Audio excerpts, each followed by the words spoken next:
A graça e a paz, amados pastores. Sou o pastor Marcos Darli e hoje, no encontro de hoje, capítulo 16, o problema crítico, ele vai ser curtinho, é bom que dá aquela respirada, porque viemos aí de um capítulo anterior que era bastante extenso, ali a gente viu Mateus, Marcos e Lucas, então agora ele dá uma respirada, vai falar só sobre o problema entre os três primeiros evangelhos e o quarto evangelho, que é o evangelho de João, que vai ser nosso próximo encontro, o evangelho de João, que também é um pouco extenso, já é um capítulo um pouco maior, até mesmo ele subdivide.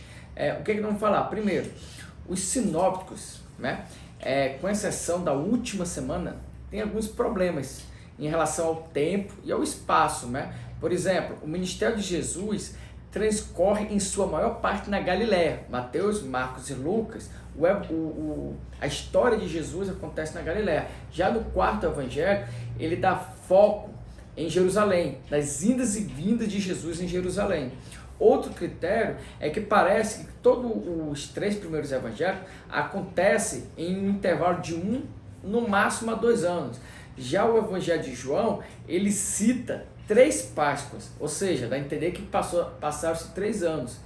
Enquanto ali que o evangelho cita uma Páscoa, João traz 3 Páscoas, né? O evangelho de João, ele deixa de mencionar alguns fatos muito importantes, como o nascimento de Jesus, o batismo, a transfiguração, a expulsão de demônios, a agonia do Getsêmani, a última ceia, o discurso do Monte das Oliveiras, né? O João, quando ele escreve, né? Até não é Elade, mas ele merece confiança, o Novo Testamento, também da nossa bibliografia. Eu acho que está por aqui, ó, tá, coincidentemente. Ele já trata que o Evangelho de João, ele foi escrito por João, o diácono, né? João, o evangelista, narrou, e João, o diácono ali, ele descreveu, né?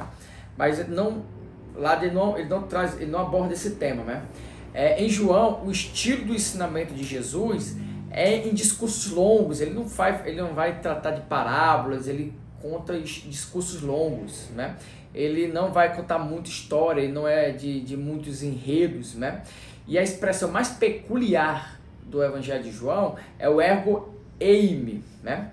Que é aquele quando ele começa a fazer aquele discurso: eu sou o pão vivo que desceu do céu, eu sou o bom pastor, eu sou o caminho, eu sou a verdade, eu sou a vida, eu sou a luz do mundo, eu sou a ressurreição, eu sou a videira verdadeira. Então esse ego eimi aí é uma expressão muito peculiar do Evangelho de João, né? Não existe somente diferenças a respeito das ênfases da teologia, né? Existe também diferença na estrutura entre os evangélicos, né? Há bastantes critérios diferentes da maneira que se escreve. Até no grego de João é um grego diferenciado, não é aquele grego popular, né? No sinóptico, a estrutura básica do ensino de Jesus é o do Apocalipse judaico, né? Com a sua expectativa do ato escatológico de Deus para trazer a história à sua consumação e estabelecer o reino de Deus no século futuro, né? Já João não. João ele não vai falar desse apocalipse temporal escatológico ou apocalipse judaico, né? Ele vai trazer o dualismo, só que o dualismo de João é aquele dualismo presente e futuro, do agora e do futuro, né? É aquele dualismo, não é o dualismo assim de valores, é do tempo presente e do futuro e da luz com as trevas.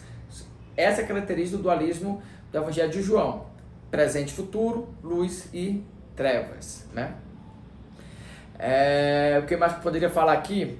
O cenário do quarto evangélico. O evangélico é um produto ali do 2º século, então ele é o último evangélico a ser escrito, né?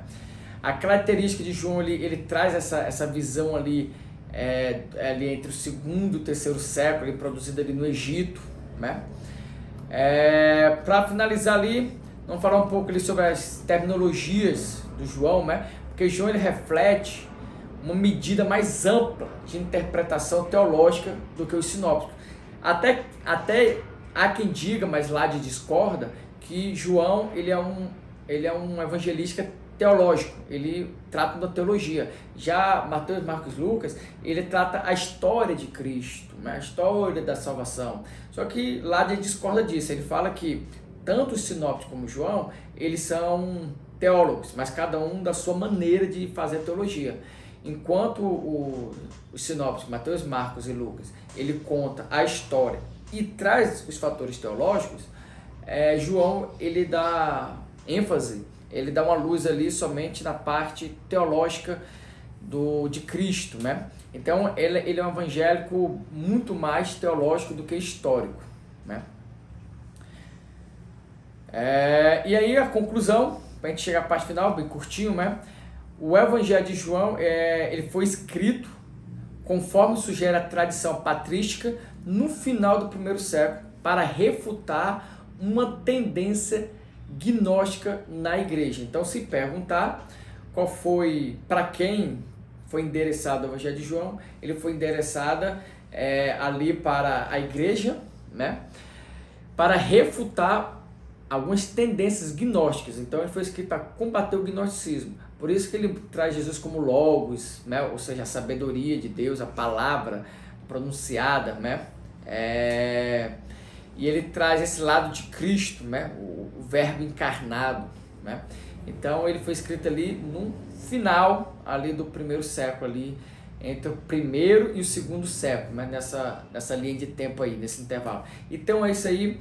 Agora aguardo vocês ali para trabalhar especificamente sobre o Evangelho de João, juntamente com o nosso amigo Jorge Edulard.